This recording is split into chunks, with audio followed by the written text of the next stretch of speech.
तो इस पार्ट में हम बेसिकली डिस्कस करेंगे कैरोटिड शीट को। सबसे पहले हम ये पढ़ेंगे कि कैरोटिड शीट होती क्या है। Basically carotid sheet condensation of the fibro areolar tissue around the main vessels of the neck.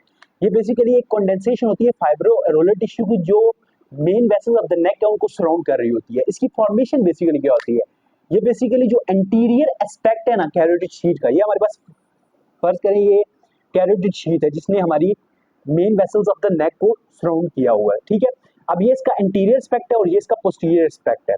इसका इंटीरियर एस्पेक्ट हमारे पास प्री ट्रैकियल फेशिया बना रहा होता है, उसका पोस्टीरियर एस्पेक्ट हमारे पास प्री वर्टिब्रल फेशिया बना रहा होता है, ठीक है। हमारे पास इंटीरियर एस्पेक्ट क्या बना रहा था, प्री ट्रैकियल फेशिया, और इसका हमारा पोस्टीरियर एस्पेक्ट बना रहा होता है प्री वर्टिब्रल फेशिया।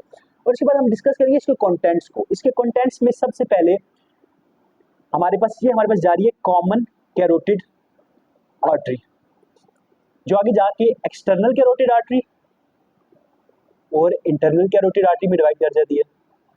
तो क्योंकि एक्सटर्नल कैरोटिड आर्टरी आगे जाके निकल जाती है कैरोटिड शीट के कंटेंट से, देन हमारे पास क्या होती है vagus nerve. Vagus nerve is the most important content of carotid sheath. उसके अलावा हमारे पास होती है internal jugular vein. Internal jugular vein, ये हमारे पास कंटेंट्स हो गए कैरोटिड शीट के, common carotid artery, internal carotid artery, internal jugular vein and हमारे पास वेगस नर्व। उसके अलावा हमारे पास कुछ और क्रेनियल नर्व होती है जिनमें हमारे पास 9th, 11th और 12th क्रेनियल नर्व्स हैं, लेकिन ये कैरोटिड शीट को एट डिफरेंट पॉइंट्स पियर्स करके निकल जाती हैं बीच में से। देन हमारे